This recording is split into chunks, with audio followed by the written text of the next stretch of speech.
This is spiked seltzer. Cheers, America. I think you and I both need it. Cheers.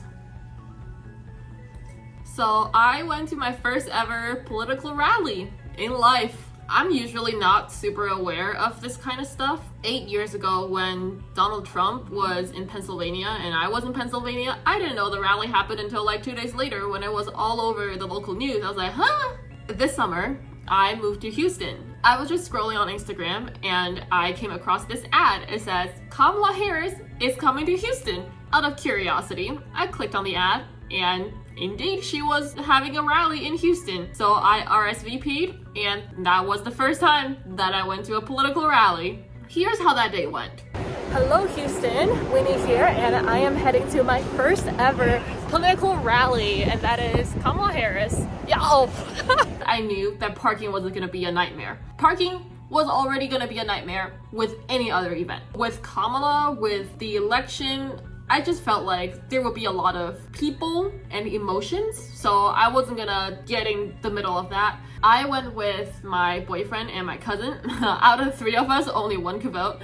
It's not me or my boyfriend. I brought my green card just in case people question my eligibility. I actually did, which means I cannot lose my wallet. Otherwise, that card was like, I think $500. I don't know, but it's definitely 3 digits. So we took an Uber. The Uber dropped us off somewhere downtown, and we walked from downtown to Shell Energy Stadium. Whoever gets elected next, y'all better improve the public transit. Cool. Okay, that is a local issue. Whoever gets elected as the next mayor, please improve the public transit. And then, at this block, we saw this massive line of people. So my cousin went up to the police officer that was nearby, and he went, so this is a line to the rave? And the police went, yeah. So we joined the line. That line was like a block away from the stadium. What I didn't know when I first joined the line was that the line actually snaked around this empty parking lot and then around the stadium and then came out to the block. We were hours away from actually getting in. I saw some really cool shirts. It was really warm that day. I got really thirsty from the walk and the weather, so I was looking for a place to get water. And turned out that on the same block there was a bar, and I went in. And it was pretty funny. The vibe was clear that most people at the bar at that time were the campaign, the rally goers, and they were mostly there to get water and use the bathroom. So, I mean, I went.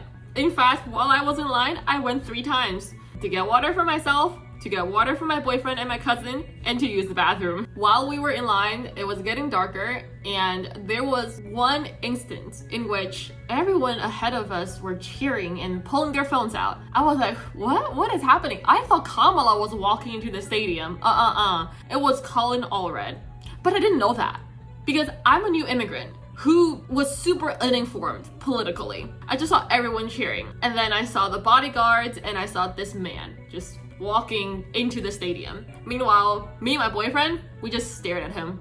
Like, yeah, so Colin, sorry. It wasn't that I wasn't on your side, it's just I did not know who you were. So after we went around the block near the stadium, and then we went into this parking lot, the empty parking lot where the line just like snaked around. By the time we went through the block, the street, and the parking lot, it was already dark. Finally, we're nearing the entrance of the stadium. We're so close. After security down this line. The stadium is right here. And that was when I saw this group of Palestine protesters. They were like, free, free Palestine. And I support that. Well, I definitely don't think that the current administration did a good job with Palestine issue. Between Kamala Harris and Donald Trump, is either of them a great pick for that issue? Hard to say. Anyway, finally got in. We made it. Oh my gosh. It was crowded. The 3 of us were directed down to the field because all the seats were taken. And on the field, they had this area pretty close to the stage. There were no seats and people were just either standing up. Most people were standing up or just sitting on the floor. And my boyfriend was like, you know, this is actually our lucky spot because you probably would never get to be on the field. And that is because that stadium is usually used for soccer practices and games. The vibe just felt like a concert. It really felt like a free concert.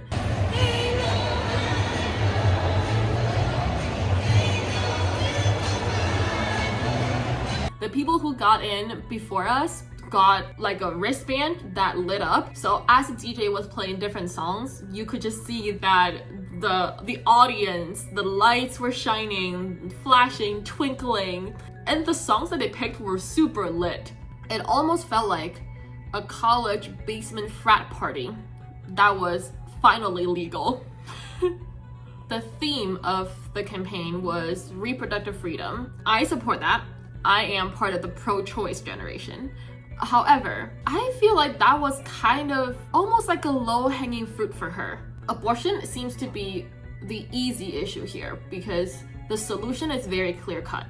You either ban abortion or you allow abortion. Whereas other issues like inflation, that involves policies. Immigration involves legality. I wish that there were more discussions about more difficult topics so that she would paint a clearer image on where she stood in those issues.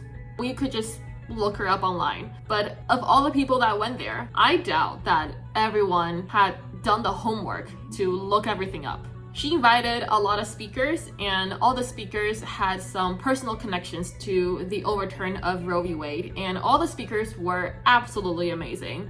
When the speakers started speaking, a lot of the audience actually couldn't see them because they didn't project the speakers on the screens that were in the front and toward the back of the stadium. So we had this group of people behind the three of us chanting, "Put it on the screen! Put it on the screen!" That was hilarious. In between, Colin Allred, the man that I ignored and stared at in line, spoke, and he was great. And at some point, he started cheering, "We'll beat Ted Cruz," and everyone started saying, "Beat Ted Cruz! Beat Ted Cruz!"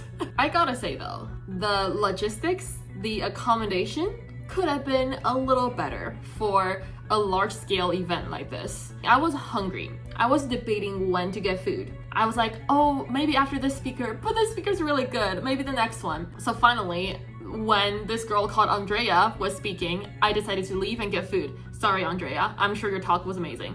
And you would imagine at a stadium, there will be so many food stands, so many places to get drinks. But no, most food stands were actually closed. And even within those choices that we had, they were so short-staffed and the line was barely moving. I joined this line because I was starving. The line did not move for at least 20 minutes. There were only 2 people at the stand, organizing, managing everything. Poor dudes. And I was so mad that I missed Beyonce. All I heard was people cheering and stomping. I could hear literally from above me. And I was like, oh shit, I miss her. But don't let me miss Mamala. I watched Beyonce on the little television screen at the food stand. And she didn't sing. That was something that I was like, damn, I was expecting a performance. But Queen didn't sing. Alright, that's okay. I kept waiting in line. And that was when Mamala came to stage. Oh, I miss Mamala too. I watched her through Instagram Live on my phone while I was in line for food. And my boyfriend texted me. He was like, hey, where are you? And by the way, the signal there was trash. I couldn't even reach him for like 3 solid minutes. I was like, yeah, I'm still getting food, but I'm almost at the front of the line now. By the time I got back, Kamala was already exiting. So yeah, that was that. Overall, it was lit, it was fun, but Kamala wasn't the best speaker out there. Okay, to be fair, you don't need to be the best speaker to be a presidential candidate, but she was nowhere near Obama. Obama is like my standard there. And for some parts of the rally, it felt a little toxic because all she talked about was Donald Trump sucks and I can do better. But I'm like, what can you do better? What are some concrete things that you can lay out? And I didn't get that from the rally. I think for my first political rally, this was a good experience. Now I know what to expect. Oh, actually, my boyfriend told me, don't expect a free concert every time you go to a rally, because that is not the case. He had been to political rallies in his home country, and he said it's nothing like this. Now that the result of the election has come out, not gonna lie, I low-key expected that. I'm still disappointed because I think she would have made a better president than Donald Trump, but I'm also not super surprised by the fact that Donald Trump won by both electoral and popular votes. I don't think she spoke to some demographics. I think this election just really taught me that we are all so deep in our bubbles because of algorithm and because of what we consume. If you are disappointed by the result of the election, though I can't vote, I still want to say that voting is not the only way to exercise democracy. There is a lot of things that you can do. Election doesn't determine everything. Also, as someone from China, if I wasn't in the States, I would have never gone to a political rally like this. I would have never remotely participated in politics in this way. I would have never cared because in China there is only one party and you only vote for the local representative and you basically trust them to make all the rest of the decisions on behalf of you. I think in a way it's a privilege that we get to experience things like this in some parts of the world. I really like this one quote that she said during her concession speech. Don't throw up your hands, roll up your sleeves. So let's get to work. And cheers again from this permanent resident who yaps a lot even though she cannot vote. 干杯.